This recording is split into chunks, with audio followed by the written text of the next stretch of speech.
everyone, and welcome to another exciting episode of the Financial Insight Show. My name is Mwelwa Chibesakunda, and I am currently in the beautiful city of Livingstone, where I'm going to be having a conversation with none other than our good friend at Zambia Tourism Agency, Mr. Matongo Matamwandi, who is the CEO of the agency. Mr. Matongo, how are you doing? Fine, thank you, Mwelwa. Nice to see you in Livingstone. Yeah, absolutely. Again, and we keep on chasing after you guys. I hope you don't think that we're stalking you. No. I think we do appreciate. I mean, the people out there need to know what we are doing, and you are doing a fantastic job just to cover and share this information. So we do appreciate. So let's call it good stalking. Absolutely. Good stalking indeed. Now, Mr. Matongo, a couple of weeks ago, we had the opportunity of covering Zambia Tourism Agency when it hosted, I believe that was the tourism board itself. You had several key stakeholders from the board that were present, and you were giving an update. Are you able to just give us a high-level, explanation of why exactly you engaged with the board, what you wanted to obviously communicate, and where we are with the 2024 to 2025 strategy?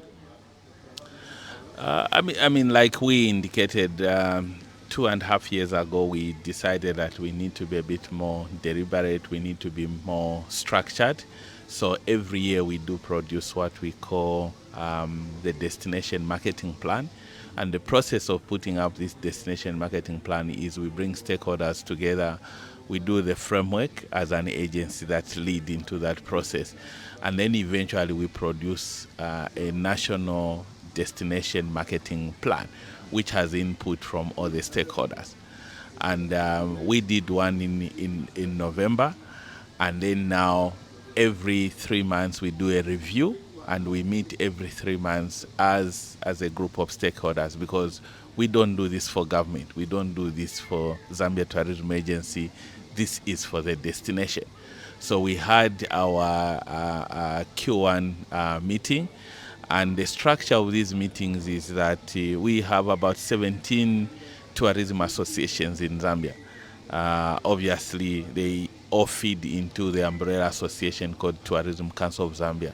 But for example, we have in Livingstone what they call Livingstone Tourism Association, LTA.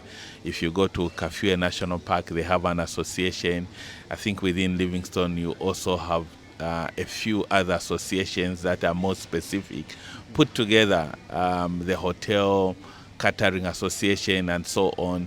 So we invite the chairpersons, the vice chairpersons, and the secretariat for each of these associations. Every 3 months we meet. We give them update on how we are performing against the destination plan we put up together in November. So that was part of the meeting. So we share statistics, we share numbers, we also review. As you are aware, we agree on key strategies we are going to apply for the country. In this case, in November, we agreed that in our marketing strategy, we are going to employ one. We are going to participate in certain international travel shows. We are going to push back and bring back the Zambia Tourism Expo, which is ZATEX, happening in June. So we are just giving updates on how far we are, who is participating, when is it going to run. We also agree that we'll do road shows in specific destinations in Europe, in South Africa, and then in Australia, which is a market that we had stayed out for a bit of some time, and we've seen that there's so much potential there. But we also do what we agreed to do familiarization trips. So we are bringing international journalists and what we call hosted buyers.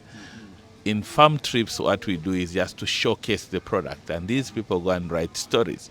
So if you heard last year about us talking about hitting 1.5 billion digital views, it was mostly driven by us bringing in these commissioned journalists who come, we show them all the product we have, and then they write and subscribe to a lot of these digital platforms. And that's what you see, a lot of stories now about Zambia online, in there and social media, because it's all driven. It's not just people writing about Zambia.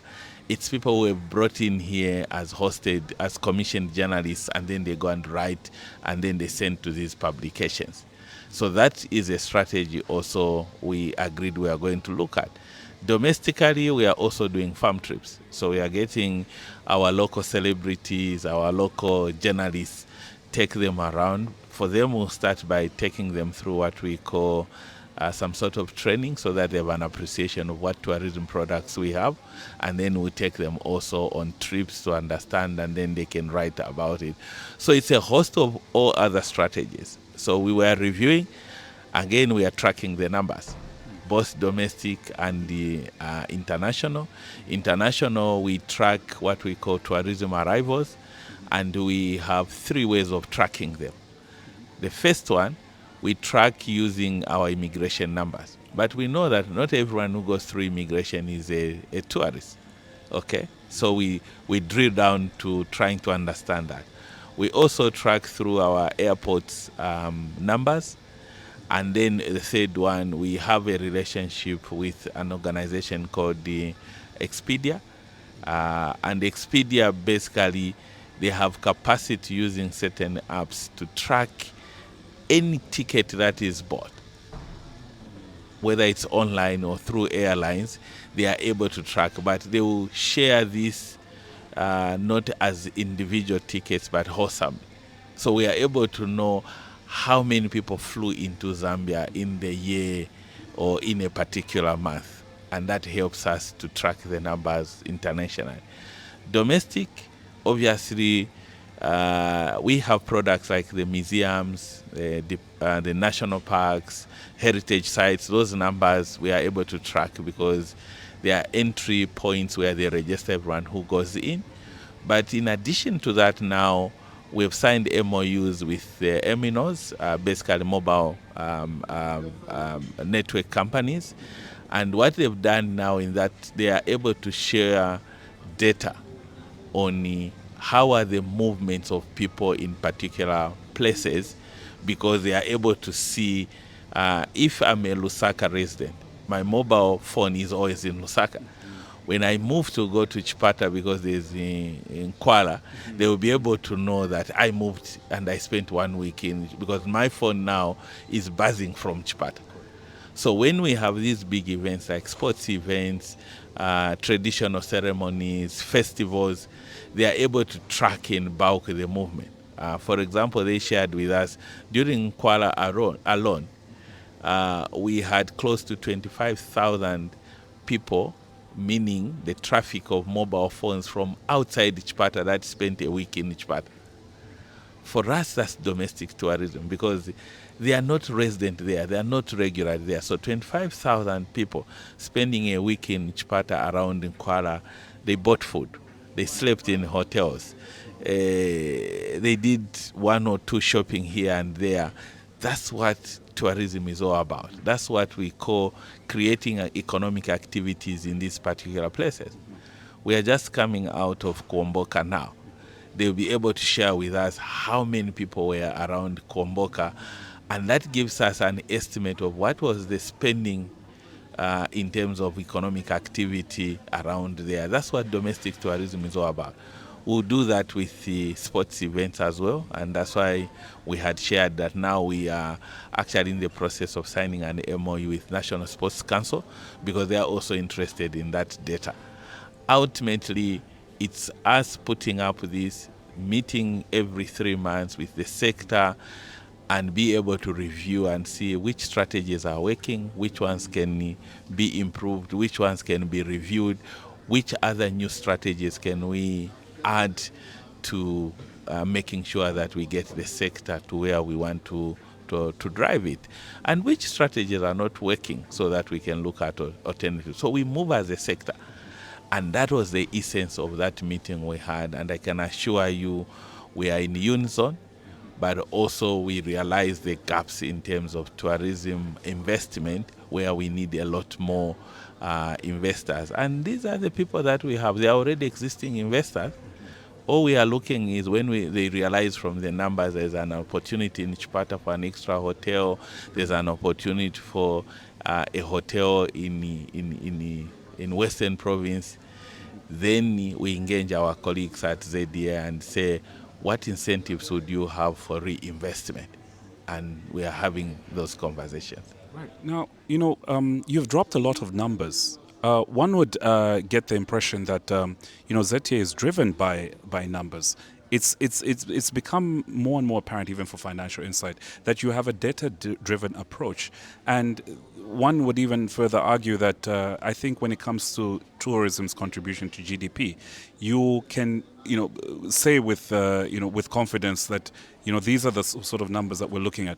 How important is the data-driven approach to developing the strategy? But then, is that also helping you in terms of promotion of domestic tourism? Because we obviously have received concerns that there needs to be more that's done. Are you able to just share with us, in terms from a strategic point of view, how this data will actually help further enhance domestic tourism? Yeah, I mean, Mwelwa, to be honest with you, we don't even have a choice. You can't make decisions in modern day times that are not driven by data. And I'll speak that thanks to our board, we created a completely new department that never existed, basically to manage that part of our agency. So we have a department called Policy Planning and Information. Our ICT falls in there. We are pushing in the digital side. All they do is look for data, manage it, and then give us that data, those of us who make decisions, so that we make decisions based on data. Like the old adage goes, numbers don't lie. And I think we are getting it right. We are getting also more focused. Like you indicated, for a long time we have had numbers being thrown around on tourism contribution to GDP, and sometimes the numbers were not as accurate, and we are trying, that's a mischief we are trying to cure. At the rate we are running, we should by the end of this year be able to sit with our colleagues, whether it's the Zambia Revenue Authority, whether it's the Bank of Zambia, Ministry of Finance, and be able to say, this is the kind of authentic data we have about what the tourism sector is doing to this economy. Remember, we have this conviction that tourism is the most sustainable sector that Zambia has. There will come a time when we are not going to have copper, or indeed the minerals we are talking about. And we have seen countries that have gone through that challenge. Our children's children and their children might not actually have copper deposits, but tourism will always be there. We also know that tourism is probably the only sector that has a business running in every district. And people don't move to Lusaka. In tourism, people work where the product is. You can put up a lodge anywhere. There's a tourism product around the country. But we need just to be sure that we get our numbers right, so that when we make these decisions, we share with investors, we share with government. Economic planning cannot happen without data. And I think the process we are running through is going to help not only us as an agency, but the Ministry of Tourism and indeed the country at large. Yes, a lot has been said about domestic tourism, believe you me, and it's because of the lack of numbers. Mm-hmm. So that also we are going to cure. If you ask me now, our domestic tourism numbers are by far more than our international arrivals. It's just the documentation. The example I've just given you, if one event is going to pull 25,000 people out of Copperbelt, Lusaka, or anywhere into 𝗧𝗸𝗶𝗆 for a week, if 𝗧𝗸𝗶𝗆 is going to have every month some activity of that nature, remember there are so many cultural ceremonies. There are certain sports events that will happen and people will move in there and spend. That's what tourism can do. And we'll be tracking those numbers and we'll be sharing with our economic planners. But there's a lot being done for domestic tourism. And part of this campaign, Take a Holiday, I'm Local, is to address that. People have asked a lot of questions. What is this? We are not getting any packages for locals, and so believe you me, if you look at our whole plan, it's actually 70% driving domestic tourism and only 30% international. We treat international arrivals as exports of services. We need that dollar and those pounds to come in the country, so we always need international arrivals as an addition to the domestic side. But most of our tourists, and I speak to hotels, we track their occupancy rates and they give us more or less numbers between their occupants for domestic and occupants for international. And believe you me, the numbers for domestic always are 60-70%, and the rest is international. So meaning domestic is by far ahead of international, because now we have the numbers and we know that. But this campaign, Take a Holiday, I'm Local, is going to run for another 2 years and review it. We had set it for 3 years. It's basically meant to do two things. One, it's us pushing what you call behavioral change in terms of Zambians realizing that taking holidays is not just a luxury. It's not even an option. It addresses health concern, and would want to put in the Ministry of Health to help us champion this thinking that you can just work throughout the year and still be healthy. Taking holidays is a health concern. Two, we all get busy, Mwelwa. We are always traveling, we are pushing this, we need to, but the people we work hard for, our families, we have no time for them.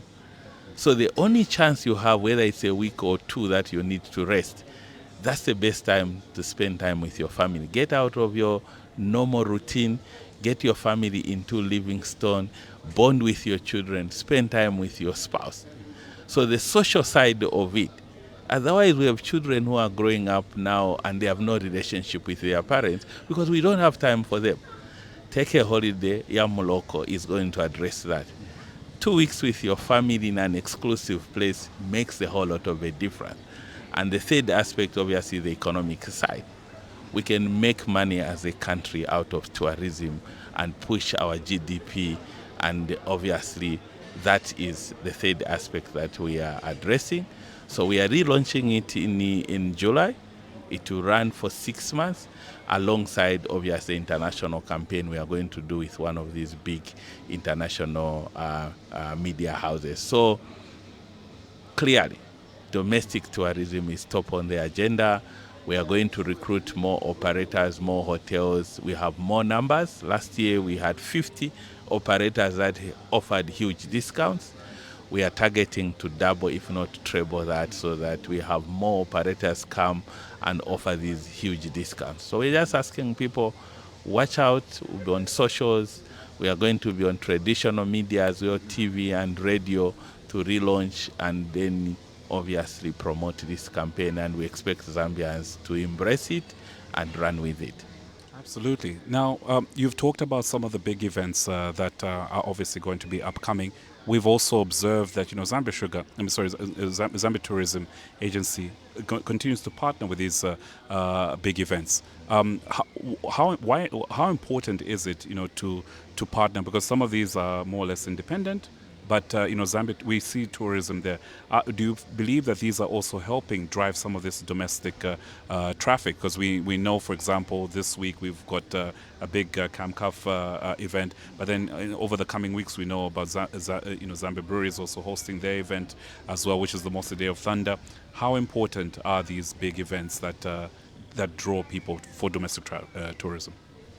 So basically, the event side is the third side of what we do as an agency. You've heard me speak about promoting international tourism, domestic tourism, and the third part of our mandate is actually to promote what we call 𝗪𝗍. Now, 𝗪𝗍 is basically meetings, incentives. Then it also includes conferences and then events and exhibitions. That's part of our mandate, and that's why you see us get involved. Not long ago, January, February, we broadcasted the entire 𝗪𝗍 event, 𝗪𝗍 calendar for Zambia, which we are doing for the second time. Now, why do we do that? When you look at most of those events and meetings and conferences appearing there, we are not hosting a Zambia Tourism Agency. We are a marketing wing of government. We are simply a facilitator. But we also champion the national 𝗪𝗍 strategy for the country. 𝗪𝗍 is big business. It's actually sometimes referred to as business tourism. Why are we pushing and supporting these events and marketing them? Some of them we do even help organizations to bid for them, because we've got skills on how to bid for these events. So some of those events, they are coming in because we went to institutions and helped them to say, let's help you to bid as an opportunity, because we are members of this international association called the 𝗧𝗑𝗏, who have all these events. So we know, like this year, next year, which events are going to be available, and they are looking for countries to host, and then we can go to specific organization. For argument's sake, if there is what they call the African Marketing Confederation, and they have a marketing conference on African continent every year, would check and say, if no one is bidding for, no one has actually gone for hosting of next year's, we go to Zambia Institute of Marketing and ask them, can you go for this event, and we'll support you to bid for it.